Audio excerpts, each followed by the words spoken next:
Christina Graham.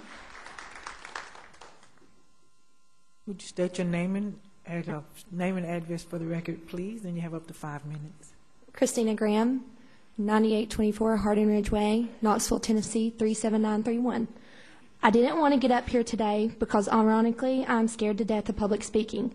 But after seeing all these teachers, parents, and students get up here and talk about the concerns they have, I feel like I need to do my part. There are serious educational issues here in Knox County. I know that these same issues are occurring across the country, but that does not mean it's okay to happen here as well. Also, let me say this. There are not just a few people unhappy with our current school board administration and the direction our education system is going. I teach at one of the 2 schools that received all A's on the state report card for both value added and achievement. I'm at that school every day. Although it is a wonderful school and it is full of great teachers, everyone is stressed to the max, overworked, overwhelmed, and unappreciated. The teachers I have talked to at my school are not happy with the direction Knox County schools are going, and they certainly don't feel like they are treated as professionals. We are the people in the school every day with these kids. We are the ones who went to school to become teachers. We are the professionals. Please do not make the mistake of dismissing us. This is only my 2nd year of teaching in public schools. I should be excited and enthusiastic, but instead I often go home frustrated and feeling guilty about what I expect my kindergartners to do. I feel frustrated because I am micromanaged.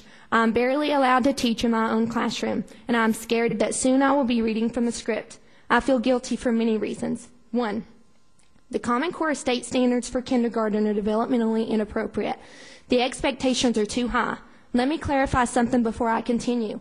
I am not whining about having to teach. I am concerned because some of my kids are not yet capable of what I am expecting them to do. I guess it's not enough to expect a 5-year-old to write multiple sentences correctly while also forming the letters perfectly on the dotted lines, but we are also expecting them to know nouns, pronouns, verbs, prepositions, and other parts of speech. Why in the world does a kindergartner need to know what a preposition is? It seems like we have a different story genre each week. It's not just fiction or nonfiction. We have informational text, nonfiction, fiction, fantasy, and animal fantasy, historical fiction, fables, fairy tales, and I'm sure I'm leaving some out. Again, why in the world does a kindergartner need to know all of this? The pacing is too fast. Yes, some of the students are capable of working at such a fast rate, but some of them are not. All kids do not learn at the same pace. The sad thing is, once these kindergartners get behind, it is hard for them to catch back up. This is setting them up to fail in future grades simply because they were not developmentally capable at that time. Once they get to the point that they understand what they have missed, we are already 5 more steps ahead of them. 3, the students who need extra support in kindergarten are not getting what they need. The same students the kindergarten teachers identify as needing extra support are the same ones that eventually get it later in their academic career. Why can't they get the help in kindergarten? Instead, they stay in the classroom with us, falling further and further behind. Of course, we try our best to work with that student to get them on level, but we can only do so much when we have a jammed-packed schedule and 20 needy kindergartners.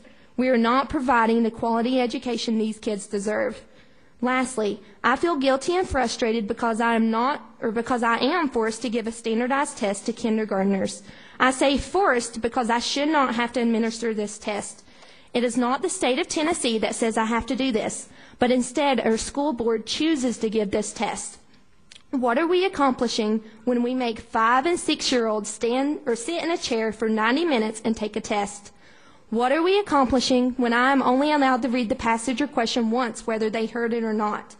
It is not an accurate way to assess what they know. We are wasting 6 hours of class time on these tests when we could actually be learning instead. That doesn't account for the time used on test prep. Kindergartners do not already know how to fill in bubbles and choose a right answer. We have to teach that so that they can take this standardized test. We are not doing what is best for our children. I sat down one day and marked a calendar with all the days spent testing. There is a test or a test prep given on 25% of school days. I do not choose to give that many tests. Keep in mind this is kindergarten, and a lot of that testing has to be done one-on-one. That means that I'm using my small group time to test instead of working with reading groups. We are giving too many tests in Knox County. I've heard that our kids are learning. We can see that because our test scores are going up. Do you ever think that maybe our kids are just getting really good at taking tests? Are these tests preparing our kids for college and career? Honestly, I don't know of any jobs or many jobs that test as much as we test these kids. As a teacher, part of my job is to advocate for my students. That is why I'm here today. I'm not here because I cannot teach these standards. I'm here because it is wrong for me to do these things. So here is my solution. Get rid of the K through 2 Sat 10 test. We should not be giving any optional tests. If you need to know what a child knows, you can ask their teacher. This will save us time in the classroom to teach them the skills they need to know to be successful. I also ask you to look into the Common Core state standards, especially for kindergarten. It will not take you long to see that they are developmentally inappropriate. I know that Common Core came from the state, but if we don't think it's right for our kids, as a county, we can make sure that the state knows that. I hope you take into consideration my solutions and concerns. Thank you. Thank you.